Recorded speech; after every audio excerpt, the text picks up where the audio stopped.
Assalamualaikum teman-teman, balik lagi di channel YouTube saya Titi Alawiyah. Dan kali ini cukup berbeda dengan video-video yang lainnya, karena hari ini narasumbernya gambarnya itu tidak mau diperlihatkan karena katanya malu. Tapi yang penting kita bisa ambil pelajaran dari bagaimana dia ke Jepang, terus kerjaannya sebagai apa, terus resiko pekerjaan juga sebagai apa, gimana gitu. Jadi ayo kita mulai dengan narasumber kita. Perkenalkan, namanya siapa? Halo, saya Mr. X. So Gitu. misterius banget. Ya nggak apa-apa. Itu nama panggilan. Udah, kamu kayak kriminal. Dan suruh nyebutin namanya aja nggak mau. Ya itu. Sekarang Ya. tinggal di Gifu, kerja sebagai engineer salah satu perusahaan di kota Gujo. Oke, nah bisa ceritain nggak bagaimana perjalanan Anda menjadi seorang engineer? Terus kemarin kan sempat corona tuh, dan pengurusan visa engineer itu seperti apa? Kalau dulu pas saya mendapatkan informasi lowongan yang pekerjaannya sekarang ini, pertama itu saya melihat di internet. Terus saya coba hubungi kontak personnya langsung yang orang di sini. Itu orang Indonesia apa orang Jepang? Ada orang Jepangnya, ada orang Indonesianya. Ya. Nah, saya tanya-tanya dan ternyata bisa melamar dari Indonesia. Jadi saya memutuskan untuk melamar dari Indonesia. Oh, berarti kamu itu berangkat sebagai engineer tanpa LPK. Berarti secara mandiri dari Indonesia langsung. Iya. Dan di sini itu bukan langsung ke perusahaan, tapi masih ada misalnya kumiai atau misal apa yang disebutnya Torokushi Kikang atau gimana? Ya sebenarnya saya ini mandiri. Mandiri. Iya. Walaupun memang melalui TSK atau Iya. Torokushi Kikang itu, tapi ya tetap mandiri. Oh, berarti TSK itu sebagai bantuan aja. Iya, sebagai perantara aja. Cuma buat ngurusin visa aja. Iya. Dan untuk engineer sendiri kira-kira mandiri nih, berangkatnya secara mandiri kan ya, membutuhkan biaya berapa? Biaya yang saya keluarkan tuh cuma pengurusan visa di Indonesia, medical check up, dan apa ya, sebagai pengurusan di BP2MI. BP2MI. Oh, ini Ngurus ya. BPJS. BPJS Ketenaga Kerjaan. Berarti udah itu aja. Visa itu dari perusahaan. Visa saya ngurus sendiri. Bukan visa, tiket pesawat. Iya, tiket ditanggung perusahaan. Jadi yang saya keluarkan cuma itu, Visa BPJS, dan pengurusan visa, dan medical check up. Oh, iya. Dan di sini kerjanya sebagai apa? Tadi kan sudah bilang kerjanya itu di penempatannya tuh di Gifu, tepatnya di Gujoshi. Nah, itu sebagai apa kerjanya? Pekerjaannya di bidang teknik sipil sebagai sokuryoshi. Nah, sokuryo itu diartikan bahasa Indonesia itu apa sih? Sokuryoshi itu bahasa Indonesia surveyor lapangan. Oh, Nah, tapi saya sebagai asisten surveyor lapangan itu, bukan surveyor utamanya. oh iya. Dan pekerjaannya tuh ngapain aja? Pekerjaannya antara lain pengukuran bidang tanah di, misalkan di perkotaan, ada juga pengukuran jalan raya, tol dan sebagainya. Terus ada juga pengukuran bidang tanah di hutan, itu di atas gunung biasanya. Juga pengukuran ketinggian air sungai pada waktu misalkan sedang hujan lebat atau OAME. Itu biasanya saya dan teman-teman tuh bekerja di bagian itu. Untuk kesulitannya mengerjakan pekerjaan itu apa?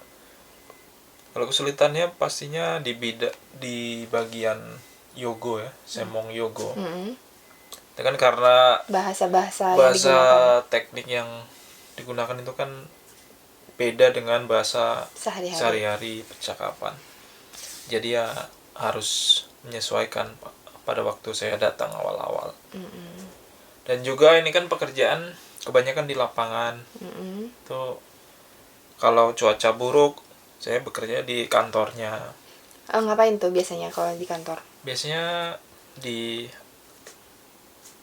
software pengolahan gambar, Mm-mm. AutoCAD, Mm-mm.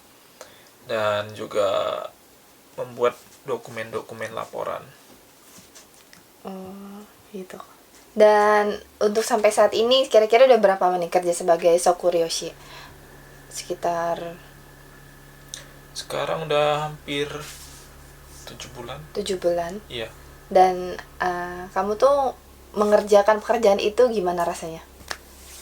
Rasanya pertama Iya. karena bidang yang saya pelajari dulu berbeda dengan bidang yang sekarang, pastinya ada kesulitan di awal. Mm-mm. Tapi rekan-rekan, senpai dan lain-lain tuh karena baik, mereka mengajari apa yang saya belum ketahui. Terus juga memberikan arahan kalau emang ini bahaya, jangan dilakukan. Jadi nggak perlu khawatir sih. Oh gitu. Dan maksudnya ke apa ya? Tadi kan misalnya kayak apa sih kesusahan yang maksudnya yang apa sih yang dijalani saat ngerjain pekerjaan itu? Yeah. Kalau misalnya kayak enaknya tuh ngelakuin kerjaan itu apa? Enaknya karena itu kebanyakan di lapangan, jadi saya biasanya pindah tempat itu di banyak tempat.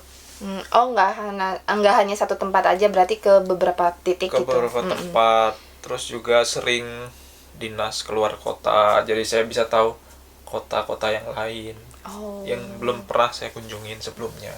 Oh gitu. Nah untuk kalau misalnya di channel YouTube saya itu kan biasanya ngebahas pekerjaan tentang pekerjaan, misalnya kayak yosetsu, seperti bidang saya kan yosetsu, terus ada yang konstruksi makanan gitu kan ya. Jadi supaya para pendengar atau penonton di channel YouTube saya itu ternyata pekerjaan ini tuh kelebihannya ini, kekurangannya ini, bisa sebagai referensi untuk mereka menentukan kalau misalnya pengen ke Jepang sebagai ini gimana ya, maksudnya bakalan bisa ngerjain apa enggak, nantinya bakal bisa bekerja dengan baik apa enggak gitu. Nah untuk misalnya kamu sendiri, misalnya ada teman-teman di Indonesia tuh yang ditawarkan sebagai Sokuryoshi, itu tanggapannya gimana? Maksudnya apa saran yang harus Anda berikan untuk mereka? Sarannya cari tahu sebanyak-banyaknya tentang pekerjaan ini. Juga kalaupun belum tahu, belum pernah melakukan pekerjaan ini, bisa melakukan training di Indonesia dulu juga bisa. Terus setelah sampai di sini mungkin nanti kalau mendapat pekerjaan yang di alam bebas, misal di hutan yang masih liar, itu harap berhati-hati karena masih ada binatang buas seperti beruang, ular dan lain-lain. Jadi harus tetap hati-hati, dan juga kondisi fisik itu yang harus diutamakan. Iya. Selain pengetahuan tentang Semong Yogo tadi, ya mungkin itu yang harus dipersiapkan sebelum berangkat. Oh berarti kalau misalnya ada teman-teman di luar sana ada penawaran pekerjaan sebagai Sokuryoshi, berarti nggak usah khawatir ya, karena pekerjaan itu terhitung aman buat untuk dilakukan. Misalnya kan ada yang kayak pekerjaan misalnya kayak bidang tobi itu kan kayak misalnya pembuatan gedung yang ngerakit kerangka kayak gitu kan, itu kan sebenarnya bahaya banyak. Kalau misalnya saya lihat itu di media sosial bahwa orang-orang yang melakukan pekerjaan seperti itu ternyata tuh ada penyesalan kenapa mengambil job seperti itu gitu. Berarti kalau misalnya ada teman-teman di Indonesia untuk misalnya yang ditawarkan sebagai Sokuryoshi, berarti tuh nggak usah khawatir. Nggak usah khawatir, tapi ya tetap harus berhati-hati dalam setiap pekerjaan yang dilakukan nantinya, karena yang saya alami itu banyak medan-medan yang cukup menyulitkan buat saya. Tapi ya karena safety-nya diutamakan, jadi nggak usah khawatir. Oh, tapi misalnya kalau misalnya teman-teman nih ya, ada penawaran pekerjaan sebagai security atau misalnya ada pekerjaan bidang lain, sebaiknya milih yang mana? Dari yang sudah melakukan pekerjaan security itu. Kalau ada tawaran bidang lain, mungkin ya itu tergantung pribadi masing-masing. Misalnya Kikai Kako atau misalnya misalnya kayak Denki Kumitate atau misalnya apapun itu. Kecuali kayak misalnya kayak konstruksi kan apa sih rintangannya agak beda ya dibanding kayak misalnya Kikai Kako, terus Denki Kumitate, Yosetsu itu kan agak beda maksudnya kesulitannya. Jadi kalau misalnya disuruh milih Sokuroshi dengan yang bidang-bidang tadi yang saya sebutkan, itu lebih baik milih mana? Untuk pendengar, Iya. Untuk pendengar, saran saya pilihlah apa yang menurut kamu kuasai. Misal kamu menguasai Kikai Kako ya silahkan Kikai Kako atau bidang yang lain yang kalian kuasai. Tapi kalau saya karena penasaran dan juga ada kesempatan ini, makanya saya ambil. Gitu. Karena sebelumnya kan saya ingin berangkat ke sini saja sulit sekali. Iya, karena melalui proses ada pandemi gitu kan ya. Iya. Jadi agak susah buat berangkat ke sini. Iya. Gitu. Berarti misalnya buat teman-teman berarti nggak usah khawatir kalau misalnya ada penawaran kerja sebagai Sokuryoshi. Jadi yang intinya buat kalian yang mau kerja di sini tingkatkan dulu kemampuan yang kalian miliki gitu kan. Terus pilihlah pekerjaan yang benar-benar dikira bisa melakukannya, jangan asal berangkat ke Jepang, takutnya nanti menyesal di sini. Dan kalau udah menyesal udah sampai sini kan kita mau nggak mau harus mengerjakan, tapi karena kalau misalnya keadaannya terpaksa itu kan agak lebih berat menjalaninya. Kalau misalnya kita suka kan kita lebih kita lebih semangat gitu buat ngerjain kayak gitu. Berarti itu aja ya untuk podcast di kali ini. Semoga pelajaran bisa diambil, maksudnya keuntungan misalnya buat podcast kita kali ini, misalnya buat kalian belajar tuh bisa kalian pahami sebelum berangkat ke Jepang. Kayak gitu. Terima kasih sudah berbagi cerita. Ya, sama-sama. Lain kali akan saya bagi lagi pengalaman saya. Oke, ditunggu pengalaman berikutnya. Semoga cerita yang kita lakukan ini bermanfaat buat teman-teman untuk gambaran sebagai referensi pekerjaan baru kayak gitu kan. Selama ini kan saya mengambil video itu yang pekerjaan pada umumnya aja, dan ini kan saya baru mendengar Sokuryoshi itu kayak nggak pernah dengar sebelumnya gitu. Jadi ingin berbagi ke teman-teman kalau misalnya ada loh pekerjaan Sokuryoshi yang itu tuh yang menyurvei lapangan ya. Gitu. Semoga bermanfaat podcast kali ini walaupun tanpa gambar. Yang penting hikmahnya, yang penting pembelajarannya bisa kita ambil. Sampai jumpa di podcast berikutnya atau di video berikutnya. Dadah.